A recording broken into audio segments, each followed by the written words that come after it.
I'm Robert McFarland, and I will be reading the shot descriptions. I am Susan Brooks, and I'll be reading the action descriptions. I'm Kyle Ware, and I'll be reading Art Crockett. I'm Tad Chitwood. I'll be reading Morris Buttermaker, Judge and Attendant. I'm Mike Brooks. I'm reading Homeless Person, Dispatcher, Rex Lyons, and Compassionate Guard. I'm Leah Roberts, and I'll be reading Elizabeth DuPont, Rolia Knight, and Topless Girl. I'm Abigail Maupin, and I'm reading Secretary, 911 Operator, Davis, Guard, and Beverly. I'm Greg Maupin. I'll be reading Clerk, Police Scanner Officer, Second Officer, Roland, and Detective Dundee. And I'm Tom Luce. I'm reading Jeff Jeffries, First Officer and Prosecutor. Okay. Well, thank you all so much. Thank you. And I'll, if you want, if you have any interest, I'm going to post this online for my the other people in my mentor group. You probably know the situation, right? Because I was in the summer residency, and there wasn't a reading, a professional reading there in Italy. Darn. So, I'm sorry they couldn't send you there. Professional reading, Italy. Yeah. So my group is sort of spread out all over the world. Basically, there's somebody even in Singapore. So. Great. We're recording this so they can watch this, and then we'll probably, have a Skype discussion, Cool. instead of the one the live one that we had. So, okay. Well, I'm ready to go. So, whenever you want to take it. Okay. Let's go. Exterior, newsstand on street, morning. A delivery truck drives past, tossing out a bundle of magazines on the sidewalk. On the bundled magazines, True Detective. The newsstand clerk picks up the bundles, cuts them loose, and places a handful on a shelf, then grabs one for himself and flips through it. On the cover of the magazine on the shelf, one of the headlines reads, Game of Chance Verdict for a Hired Killer. Underneath are photographs of a stone-faced Pulowski and vivacious Jackie Stangerlin. A hand reaches in and grabs a handful of the magazines. The hand belongs to Crockett. Hey, that's something about the Pulowski case, eh, Mr. Crockett? Sure is, Stan. Crockett speaks as if he was the one who put Pulowski away. He lights up a cigarette. His wife says she's lost their business, their home, their son had to quit high school and get a job, they're living with church friends. Says there's evidence that proves his innocence, but it was never allowed in court. Yeah, that's what they all say. He reaches into his pocket and produces a single bill and drops it on the counter. Out getting your own copies this time, Mr. Crockett? You haven't sent me mine yet. Guess that's all account on the magazine shutting down, huh? Yeah. What? You got the last issue in your hand. It says so on page 44. Crockett quickly thumbs through the magazine to page 44. Sure enough. On the magazine, from the editor, goodbye. A picture of Morris Buttermaker features prominently. After 55 incredible years of publishing True Detective, we are shutting down the presses for good. That son of a bitch! Thanks, Stan. Sorry, Mr. Crockett. I figured you knew. Crockett hurries off and has a near collision into a homeless person. Hey, sorry, pal. The homeless person sees his opportunity and holds out his hand. Oh, hey, how about a little help then? Hey, I gotta work for everything I got. You think I don't? Oh, yeah? Crockett pulls $1 out of his pocket. Want $1? Do a dance for me. What? You heard me. Do a dance and I'll give you $1. Piss off. Yeah, I didn't think so. Interior, Crockett's apartment, intercut with RGH Publishing Office, day. Crockett on the phone, trying to reach his editor. Voicemail again. Mr. Buttermaker, it's Crockett. Again. What the hell is going on over there? Call me back. He tries another number. RGH Publishing. Hi, it's Crockett. Still trying to reach Mr. Buttermaker. He's still in a meeting. I'll send you over to his voicemail. Before Crockett can respond, she's already switched him over. He's pissed. Exterior, city streets, day. Crockett braves the busy streets of the city. Too much humanity in one place for the likes of him. Crockett is not exactly a people person. Exterior, office building, continuous. He finds the address he was looking for. Interior, office building, lobby, continuous. The building looks like it is frozen in the 1940s. Crockett studies the listings on the building's directory. Crockett bursts in the small, cluttered office. Boxes are everywhere. He is immediately greeted by the same secretary he talked to before. Can I help you? Morris Buttermaker, please. He's in a meeting right now, sir. If you'll leave your name and number... Crockett glances over to see Buttermaker's office door and someone moving around inside. He makes his way to it. Hey! You can't just barge in there! Interior, Buttermaker's office, continuous. Too late. Crockett's already in. He finds Morris Buttermaker, 60s, on the phone. Buttermaker is hard, intense, driven. Mr. Buttermaker? What? On the phone. Bridget! What the hell? Just shut it down? After 55 years and I don't even get a phone call? Crockett, right? Yeah. Call you back. Buttermaker hangs up and approaches Crockett, extending his hand. I haven't seen you since I hired you. What, 4 years ago? 7.5. Look, you're a hell of a writer, son, but the economy's in the toilet. Print rags aren't cutting it anymore. It's a digital landscape now, and I got an offer I couldn't refuse. We're moving the whole franchise to cable, internet, that sort of thing. You still need writers. These investors are kids. I'm not even sure they're old enough to drink. They want new blood. I'm the only dinosaur they're talking to, but that won't last for long. Buttermaker leads Crockett to the door, pats him on the shoulder. But we're doing an awesome farewell compilation issue. Just using old material, but you'll get a cut. Thanks for everything, Crockett. He heads back to his desk. Crockett starts to leave, but turns back around. So what the fuck am I supposed to do now? Buttermaker starts cleaning out his desk. He pulls out some cheap detective giveaways. A Sherlock Holmes hat, a magnifying glass, and throws them in a box. I don't know. Write your novel, your screenplay. That's what all you guys do eventually anyway, isn't it? You're the only one I've had who hadn't left after 2 years. I'm not working on a novel. You're going to have to diversify. We all do. This is all I've ever done, Mr. Buttermaker. Buttermaker puts down the items in his hands and gives Crockett his full attention. Look, Crockett, you've been good for the rag. For me. Tell you what. Give me something to show these assholes what you can do. I can't show them old school. Give me something fresh. Something really good. Okay. What you got in mind? I got nothing. It's all I can do to keep dancing with attorneys and accountants right now. You're on your own here. But go show these punks what you got, and I'll do my best from there. My word. I don't know. Oh, and no pay. Considered an audition with the new bosses. Oh, fuck you. Crockett turns to leave. Your last shot. Walk out that door and your history book. Gone. But if that's what you want. Crockett reconsiders. While he does, Buttermaker goes back to his desk, then tosses something to Crockett. Maybe this will inspire you. Crockett catches the item, then examines it. A plastic police badge with True Detective embossed on the front. From a promotional campaign we did years ago, probably before your time. Good luck, Crockett. Interior, Crockett's apartment, night. The sounds from a police scanner noisily fill the room with the night's crime-ridden activities in the streets. Crockett sits slumped at his desk, completely drained, whiskey in hand.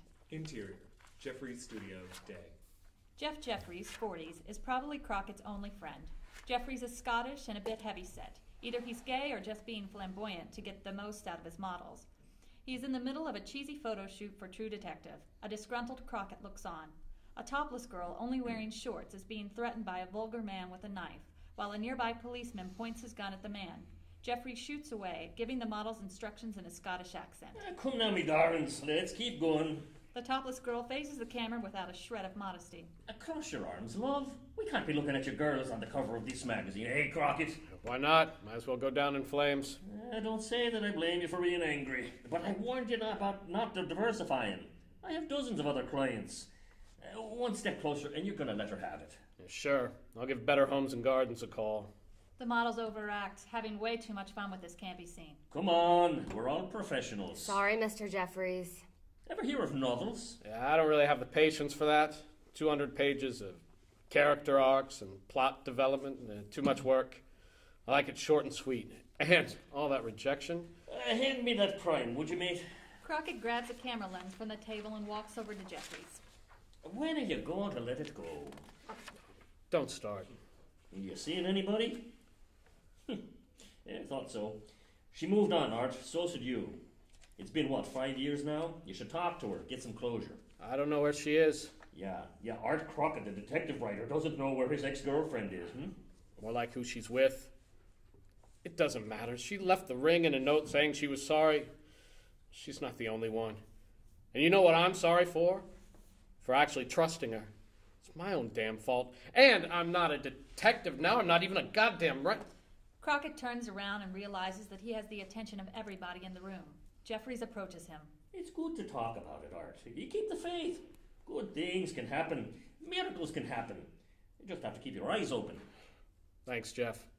I'm better off keeping them shut. Crockett puts on his sunglasses and goes out the door. All right, everybody, back to work. Exterior, city streets, day. Back on the streets, Crockett gets more than his fill of humanity. He constantly bumps into people that he can't stand. Some ask for money, some are ugly, some look like criminals. Nobody smiles, all worthless, except for one. In the distant crowd, he sees Elizabeth, the girl across the street from his apartment. Next to everyone else, she radiates beauty and purity. She heads straight towards him. Crockett ducks inside a store and watches her pass. His curiosity gets the better of him. He tails her. Crockett follows her as she crosses the street. Crockett's point of view. From a distance, Elizabeth approaches a disheveled man and engages in a conversation with him. Then she appears to give him money. Then she disappears into an alley. Crockett crosses the street after her, but is greeted with traffic and horns.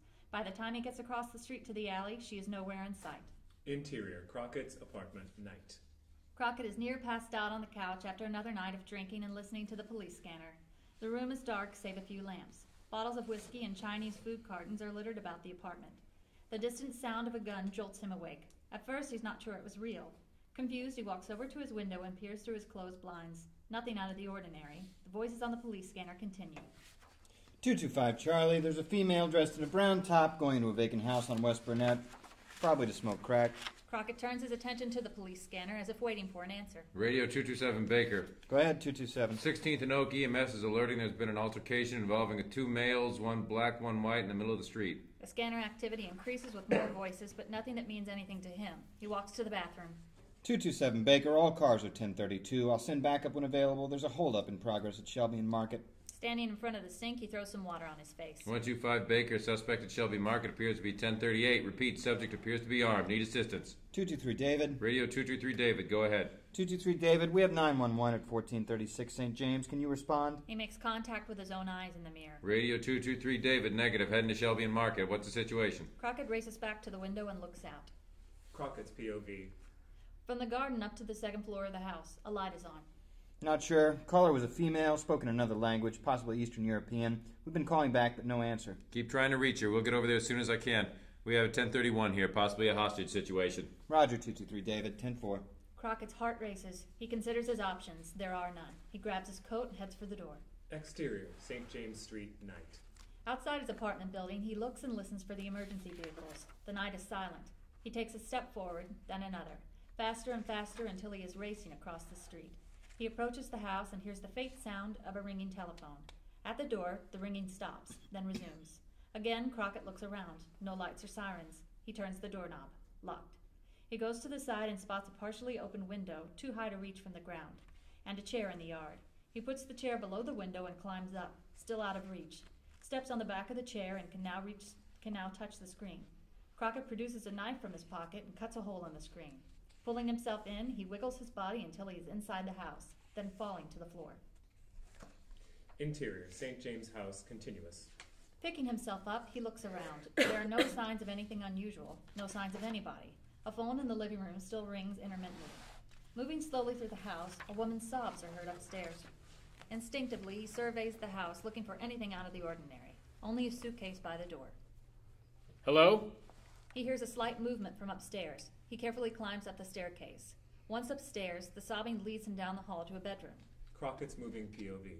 Elizabeth cradling her husband Lewis in her lap. A gun sits only a few feet away, a scene in stark contrast to when they were just kissing a few days before.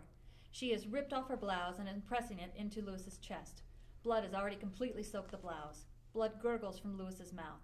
Elizabeth doesn't even look at him, focusing entirely on keeping the wound sealed, breathing heavily, sobbing. Crockett approaches her slowly, the closest he has ever seen her. She is more beautiful than he realized. Miss? No answer. Crockett looks at the gun again. He pulls a handkerchief out of his pocket and considers picking up the gun, but realizes he shouldn't. The phone in the room, which rings again, startling him. Crockett answers it quickly. This is 911. We had a call from this house. Is Send an ambulance to 1436 St. James right away. A man has been shot. Where the hell is anybody? I heard the call on the scanner 5 minutes ago. Get somebody here right away. Please stay on the line, sir. Hurry! Crockett holds the phone and focuses on Elizabeth. Miss, an ambulance is going to be here any minute. What happened? Are you hurt? Finally, she speaks. Still not looking at Crockett, she speaks in Hungarian, and we see the subtitle. All the pleasures of the world are dead to me now. I'm Crockett. Across the street. Is this your husband? Sir, what is your name? Hurry! He's been shot, I believe, in the chest. They're on their way. Is anyone treating him? His wife is holding the... A thump from somewhere in the house interrupts him. Crockett looks around but sees nothing. Suddenly, Crockett feels vulnerable. He panics. He drops the phone and grabs the gun with the handkerchief, but not sure where to point it. Who's there? Sirens fade in. Miss, is someone else here? Suddenly, from downstairs, the front door is heard being busted into. Police! Upstairs! It's about time. Many footsteps are heard, increasing in intensity. Without warning, 2 police officers are standing at the door. What's happening here? They see Elizabeth, her dying husband, and Crockett still holding the gun. They immediately draw their weapons. Freeze! Sir, drop the weapon slowly to the floor. Now! Crockett is stunned. He freezes. He forgot about the gun in his hands. Elizabeth still isn't even paying attention to any of them. Oh, shit, sorry. Crockett immediately lays the gun down on the ground, keeping the handkerchief over the handle. Be careful with the gun. I'm sure it still has fingerprints on it. Once the gun is on the ground, the second officer kicks it away from Crockett and immediately cuffs him. Hey! Sir, you have the right to remain silent. Anything you say can and will be held against you. Oh, my God. Radio 223, David, we have a 1039. We need backup. Get that ambulance here. The second officer picks up the gun, turns on the safety. This is bullshit. Shut up. I'm not going to tell you again. Miss? Look, where's the fucking ambulance? The second officer has had enough of Crockett. In one quick motion, he pulls out his nightstick and clubs him on the head. Darkness. Interior, St. James House, later. Crockett's POV. Being led through the house and down the stairs and to the door. Blurry. Selective sounds coming in and out. People coming and going, mainly police. Exterior, St. James House, continuous. Crockett's POV. Being put in a police car, blue and red lights flashing everywhere. The car door slams shut with a bang. His face is bloody and swollen from the blow. He tries to take in his surroundings, but the best he physically can. Crockett's POV. Everything is fuzzy. His vision fades in and out as he surveys the scene outside. 2 EMS workers carry Lewis on a stretcher into the back on an ambulance.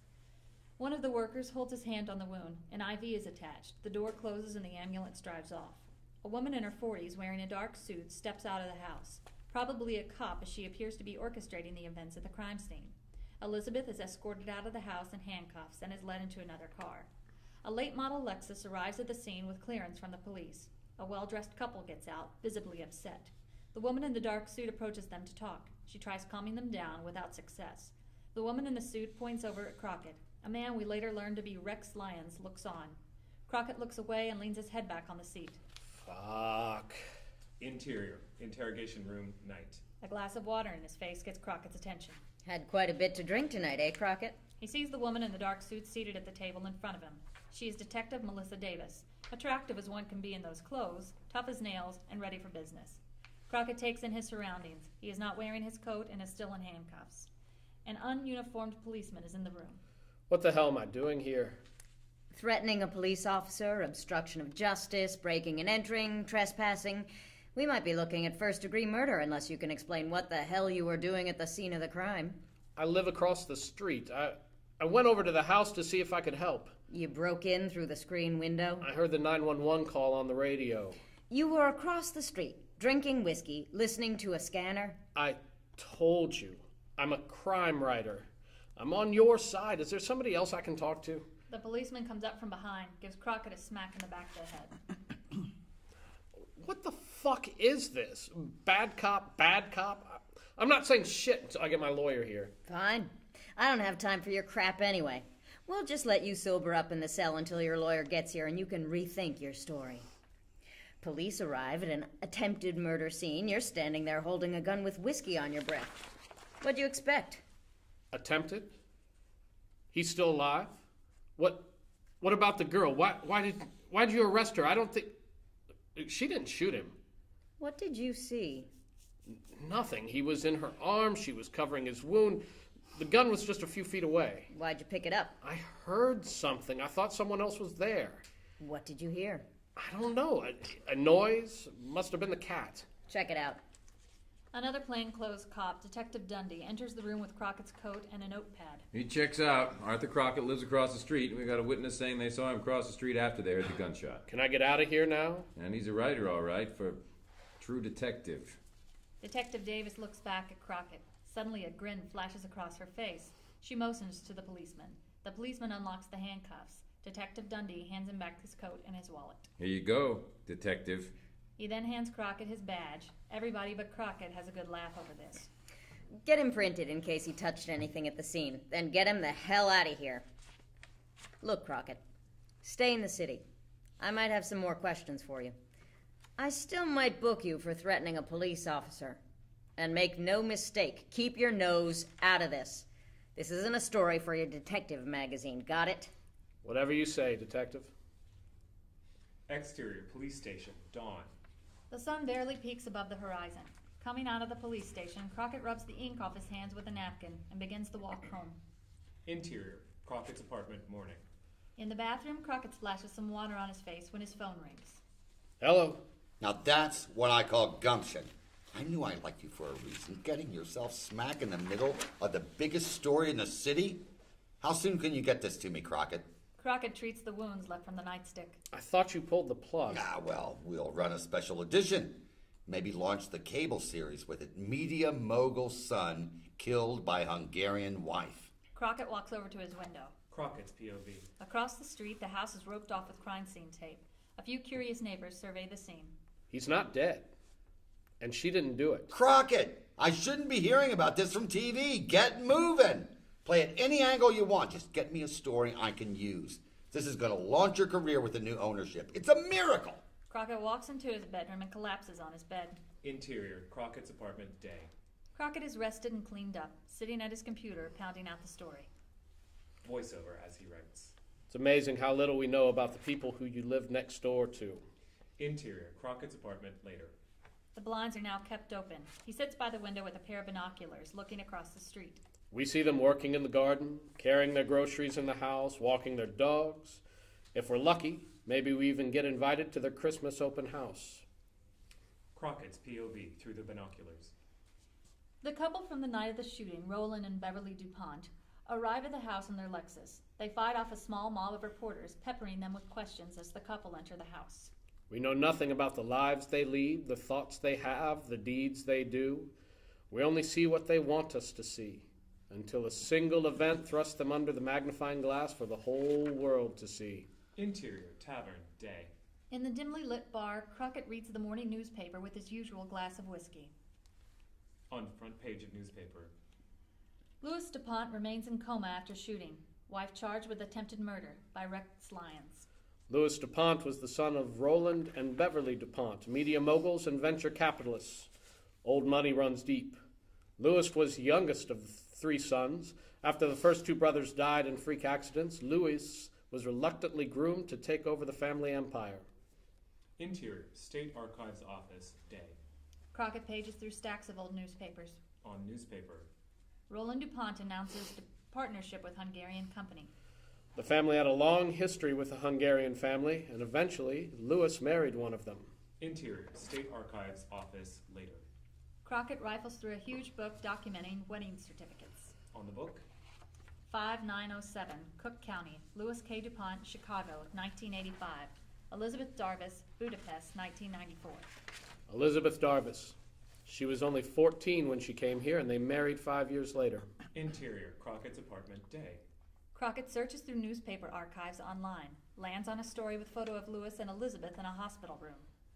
On computer screen. Louis and Elizabeth Darvis dedicate new hospital wing. Closer in on the photo reveals a very displeased Roland DuPont in the background.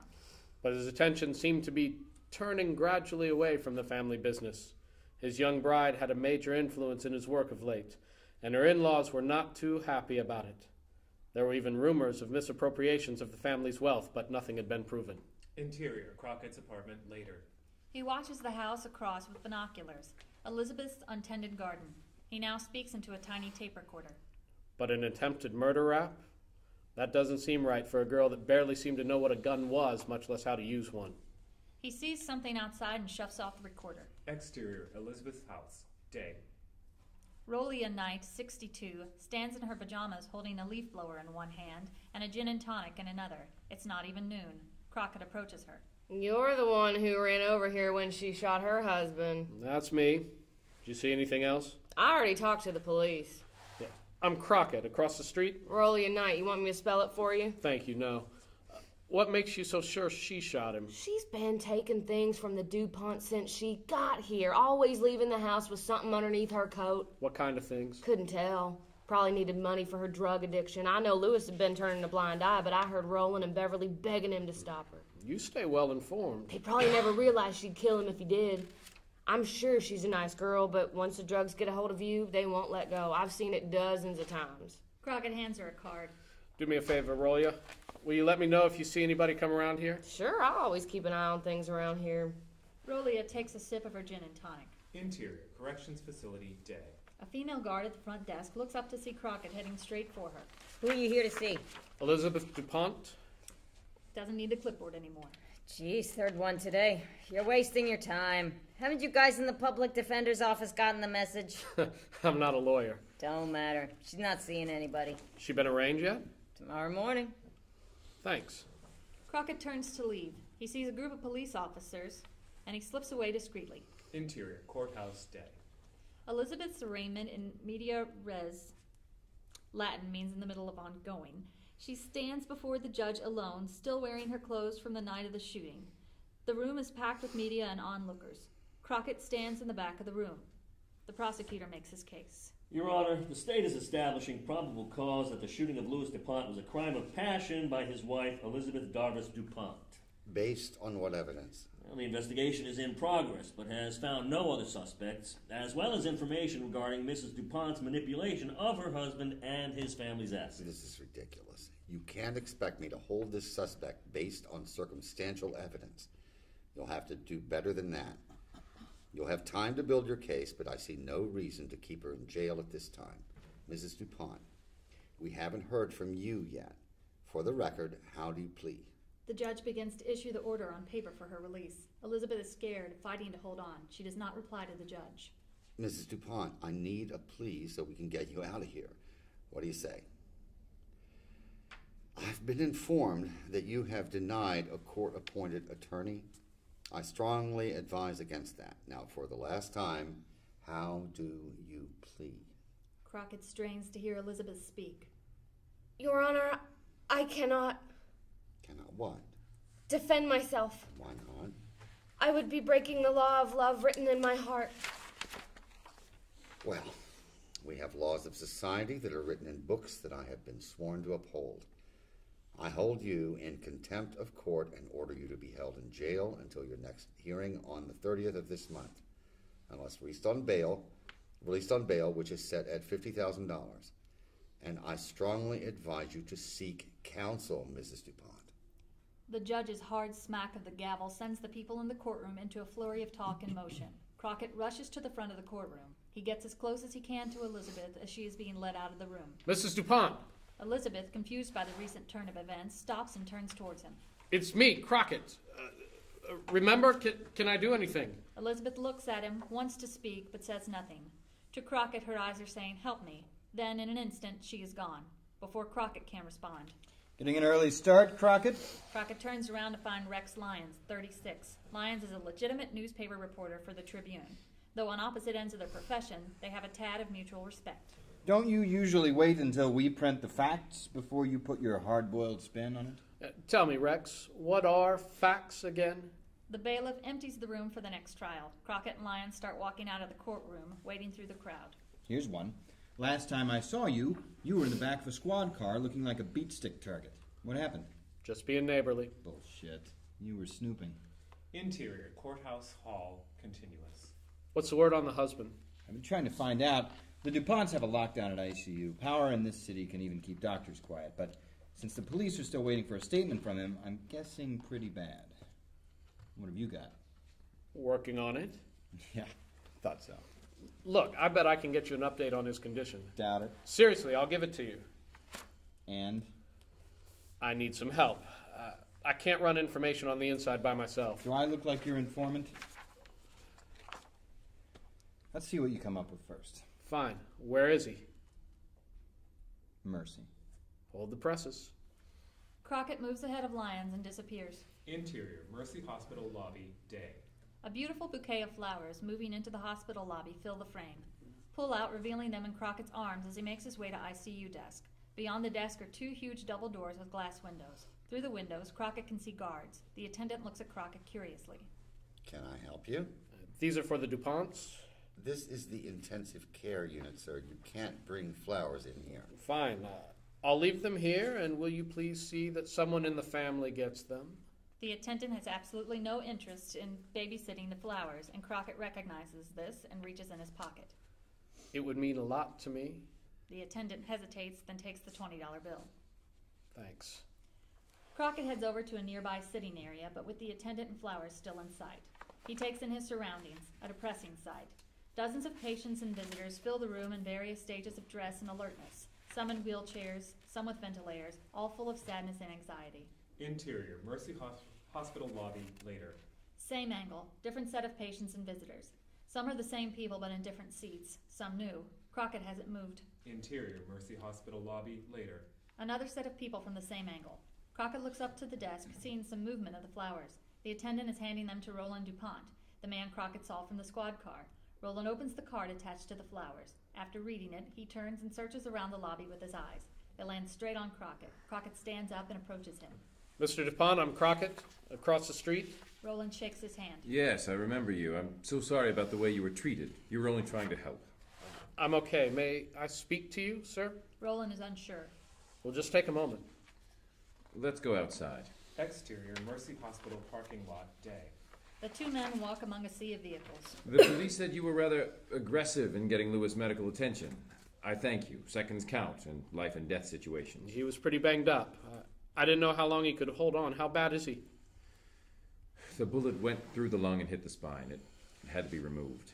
Where did it hit? Doctor said it was in the T9. So he's in spinal shock. I'm sorry. Do you and your wife have children, Mr. Crockett? I'm not married. No. I apologize. My wife remembers you when you moved into the neighborhood. She met your fiancé? No, we didn't. Yeah, that would have been the time we moved out and left the house for Lewis and Elizabeth. Roland stops walking. He looks Crockett straight in the eyes. So tell me, Mr. Crockett, you were there. What did you see? The gun was on the floor. She was holding him in her arms, crying in Hungarian. She doesn't look like the type to shoot her husband. The gun, Mr. DuPont, whose was it? It was mine. I'm a collector. I must have left it behind when we moved out. With bullets? No. I never keep my guns loaded. I don't even have bullets for most of them. She must have bought them. Why? They seemed happy together. Maybe. But she's been unstable lately. We think she's involved with a cult. The things she says sometimes. Things from the house turn up missing, money given away. I read about the charitable contributions. It depends on your definition of charity. We pleaded with Lewis to stop her before she depleted the entire family fortune. That must have set her over the edge. Interior, corrections facility, continuous. It's not going to do any good. It's the same female guard as before. Tell her I have word on her husband. What? Just say that. She shrugs and goes out the door. Interior, corrections facility later. As Crockett paces around, waiting, the clerk reappears. She hands him a clipboard from her desk. I need a driver's license. Sign here. Interior, corrections facility, visitation room, continuous. Behind the bars, Crockett waits for Elizabeth. A door behind the bars open and she emerges, escorted by a guard. Elizabeth's eyes meet Crockett's immediately. Crockett stands up and waits for her to sit down in front of him. He gets a good look at her for the very first time. In spite of being incarcerated the past 3 days, in spite of the drab prison garb, she still manages to radiate beauty and innocence and inner strength. Mrs. DuPont. Please tell me about my Lewis. He's critical, but hanging on. The bullet went through the lung and then lodged in the spine. They got the bullet out, but he's still in a coma. Tears begin to stream down her face. She looks down and closes her eyes. She says nothing. Can you tell me what happened, Mrs. DuPont? You were keeping the wound closed when I got there, right? That's why you wouldn't answer the phone. You knew 911 was calling, but you couldn't take your hand away. Maybe you shot him, maybe you didn't, but at least get an attorney, Mrs. DuPont. You need people on your side. Have to protect yourself. Only God can protect me, Mr. Crockett. He is the only one I need on my side. But you need to speak up. Defend yourself. Nothing I can say now matters. All that matters is my dear husband. He is in God's hands now, and so am I. Are you kidding me? They're going to charge you with attempted murder. God isn't going to save you from the law. Elizabeth smiles at Crockett and gets up. I truly appreciate the kindness and bravery that you showed for my husband and myself. May God be with you, Mr. Crockett. What about the things you took from the house? The money. What did you do with it? Mrs. DuPont, did you shoot your husband? She turns back around and looks straight at him in the eyes. You have so much anxiety in your heart. Your eyes so full of sadness. Thank you for coming. May the peace of the Lord be with you. Sounds like your husband needs a miracle, Mrs. DuPont. He waits for her reaction. He can tell she's scared, but she's doing a damn good job not showing it. Exterior Corrections Facility, night. Moving through crowd outside the prison, Crockett is in a daze. He doesn't see the police car in front of him with detectives Davis and Dundee watching him. Crockett!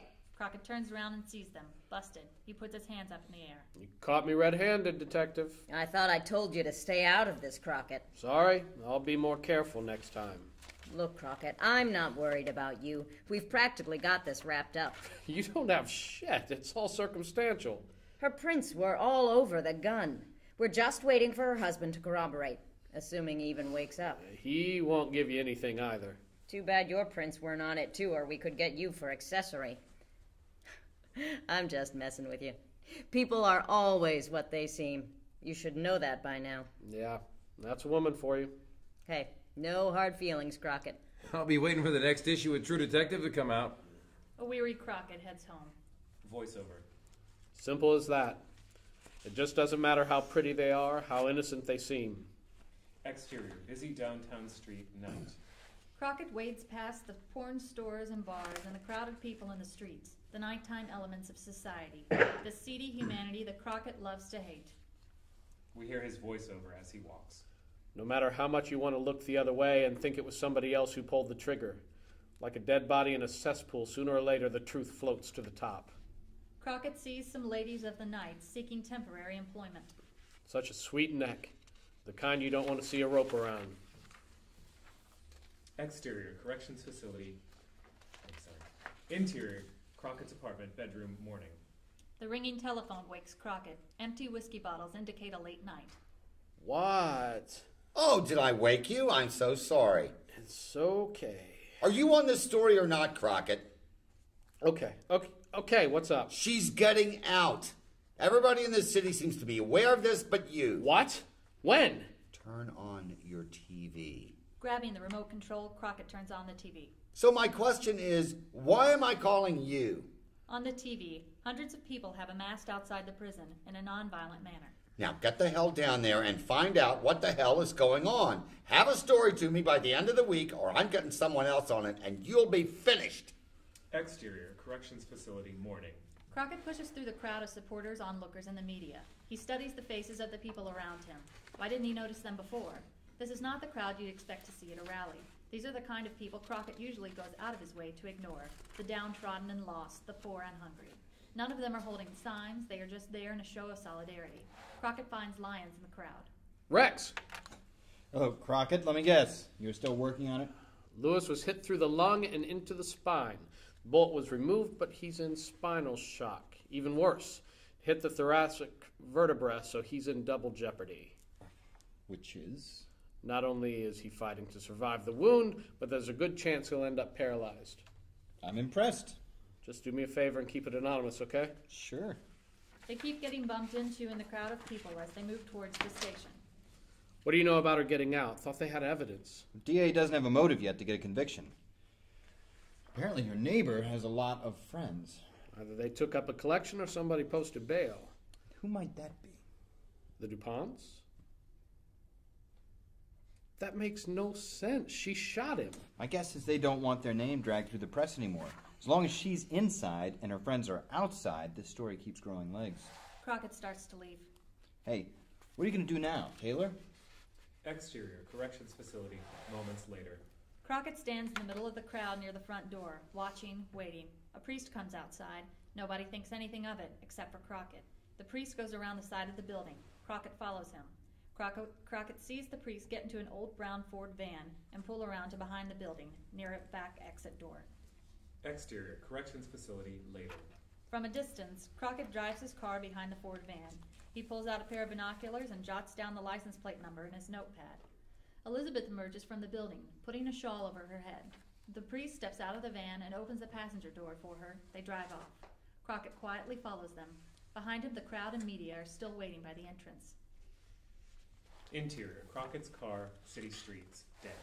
In the busy city streets, Crockett manages to get the Ford van in his sight. The van stops at a light. Crockett slows down to a crawl, angering the drivers behind him, who respond with horn honks. The light turns green and he lets it get ahead, but not out of sight. Crockett makes a phone call. Rex Lyons, Metro. It's Crockett. I need you to pull a plate. 423-3784 local. I think it's Priest. Interior, Crockett's car, Mercy Hospital, day. Crockett continues tailing Elizabeth. The van turns into a hospital parking lot. He pulls into the parking lot and stops the car to watch the van pull up to the entrance. Elizabeth gets out and goes inside. Interior, Mercy Hospital lobby, day. Crockett enters the lobby and immediately goes to ICU. Elizabeth is nowhere to be found. Looking through the glass doors, he sees the security is gone. He looks around and spots Elizabeth down the hall getting into the elevator. He runs to it and watches the floor numbers move up, stopping on 7. He bolts to the stairs. Interior, Mercy Hospital hallway, day. Crockett emerges from the stairwell, panting. He moves down the hallway in search of some sign of Elizabeth. Ahead, he sees a swarm of security guards blocking Elizabeth from entry. Crockett keeps his distance, but is close enough to see and hear most of what is happening. Crockett's point of view. 3 guards have formed a barrier to the door, blocking her entrance. A standoff. She tries physically moving past them, but they refuse. I'm here to see my husband, please. A compassionate guard looks is visibly uncomfortable in doing this, but he is just doing their job. I'm sorry. Please. This is going nowhere. Finally, Roland DuPont pushes through the men, confronting Elizabeth. There is an awkward moment between the two. I didn't ask you to release me, but thank you. It seemed the best for us all, but you shouldn't have come here. He is my husband. He needs me beside him. I don't need to tell you that legally I have the right to see him. That may be true, And but... it is I who could have you removed. But I have no intention of doing so. Roland motions to the guards to let her pass. Crockett sees his opportunity to get in, calling out to Roland. Mr. DuPont, sorry to bother you. I heard she was released from prison and... Are you a reporter, Mr. Crockett? You always seem to be around, asking a lot of questions. No, I just thought I'd come and check. What is she doing here? Crockett and Roland both turn to see a very shaken and upset Beverly DuPont coming towards them. She has some nerve coming here. She does have a right, you know. After she shot him? Roland immediately goes to check on Lewis. Roland motions over to the compassionate guard. Come with me. Roland and the guard head towards Lewis's bed, leaving Crockett and Beverly alone. Beverly politely smiles, then turns away. Hi, Mrs. DuPont. I'm Crockett. Yes, Mr. Crockett. Thank you so much. I see you've moved him to a much nicer space. Opportunistically, Crockett moves with Beverly past the guards as they talk. Lewis is in bad enough shape. It doesn't help that when she shows up. Crockett surveys the room, more like a suite for the rich. Flowers, hospital workers are coming and going. Lewis is in another section of the room with a certain amount of privacy. Beverly sees Roland talking to a doctor and rushes over to talk to them. Crockett finds himself in the suite, unattended. He walks slowly over to the room and looks in. The guard is standing in the doorway, keeping a watchful eye on Elizabeth, who is seated next to her husband's bed, leaning over him. Her eyes are closed in prayer. So are Lewis's. He looks as bad as it gets. A trach is still in his throat, an IV, a gastronomy tube, and a catheter. A nurse walks in the room and pricks his bare feet with the tip of a sharpened pencil. No response. She makes a note on her clipboard and moves on. Crockett studies Elizabeth. Her eyes closed affords him the chance to get a good look. Voiceover. Elizabeth's first act as a free woman is to come pray over the man she shot as he lays in a coma. And incredibly, her in-laws let her right in. Praying might not be such a bad idea. Crockett then glances over to the guard. He notices him rubbing his eyes. Crockett looks back at Elizabeth and Lewis. She continues to pray. Back on the guard. He stands in disbelief. Something is happening, but Crockett can't see it. The guard turns white, his expression akin to seeing a ghost, his body twitching, his mind racing in disbelief. Crockett looks around the room. He still can't see anything. Crockett looks back to the guard. The guard kneels, head bowed. He makes the sign of the cross. What do you see? Crockett turns back to Lewis, hard, close. Lewis takes one deep breath. For a flash, Lewis becomes Christ. Clothes on his hands, they are scarred. Crockett still sees nothing. A nurse with a cross around her neck screams. A tray of pills and liquids hit the floor. Then Lewis is there again. Elizabeth is absorbed in prayer. Then...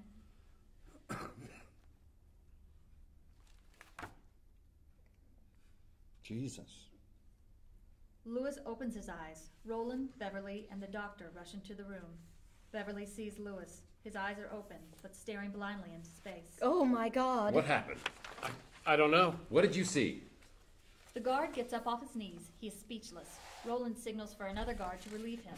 Everyone's attention is focused on Lewis. Lewis, baby, can you hear me? A tense moment. A cell phone rings. It's Crockett's. He turns it off as fast as he can. Roland is suddenly aware of Crockett's uninvited presence. A look is all it takes. I'll leave you to your family, Mr. DuPont. Crockett retreats. Off screen. It's your mother, baby. Why won't he answer me? Interior, hospital lobby, day. Back in the main lobby, Crockett settles in where he can see the elevator from a discreet distance. He checks the message on his phone. Crockett, we pulled up a Roy Giddies, priest at Our Lady of Sorrows. Crockett hangs up and settles in for the wait. Interior, hospital lobby, evening. Crockett asleep at the wheel. The elevator dings to announce its arrival. The elevator door opens and Elizabeth steps out and heads out the door. Crockett wakes up in time to see the brown van drive away. Exterior, hospital parking lot, evening. By the time Crockett gets outside, the van is nowhere in sight. He goes back inside. A beat. Crockett emerges with a page ripped out of a phone book. Exterior, Our Lady of Sorrows Church, night. Crockett pulls his car near the front of the church and gets out. The brown van is parked there. The church, which is a basilica over 100 years old, sits on a campus consisting of several buildings. Crockett pulls open the unlocked door and enters the building. Interior, Our Lady of Sorrows Church, night. Once inside, Crockett sees Elizabeth kneeling at the front of the church near the altar. He heads straight for her, but is blocked by Father Giddies, the one driving the van.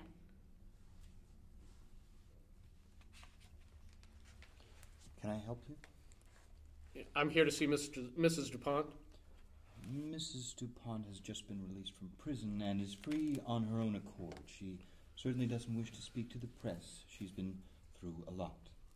Then I'll just do some praying then. Crockett moves towards the pew just ahead of him. Gitz grabs his arm.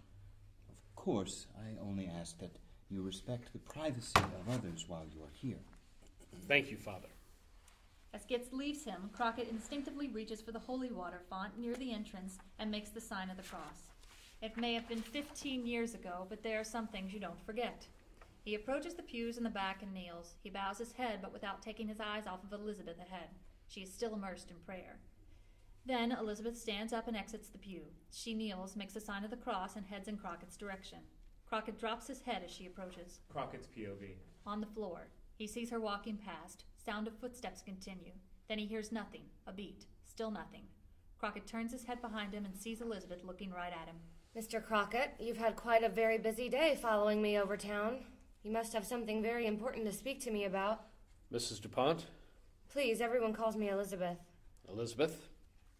I'll be honest. When I saw your husband in your arms that night with the gun right next to you, I thought, no way could she have done that. Then evidence starts turning up. Prints, you know. And people start saying these things about you, so I think maybe she did. And if you did, I'm sure you had your reasons, or maybe it was an accident. Mr. Crockett. She starts to leave. Wait, please. She stops. I'm just an outsider trying to look in, but something happened at the hospital. I couldn't see it, but you did something back there. No, Mr. Crockett. I promise you I didn't do anything, and I don't know why this is even a matter that concerns you. She heads out the door. Crockett follows her outside.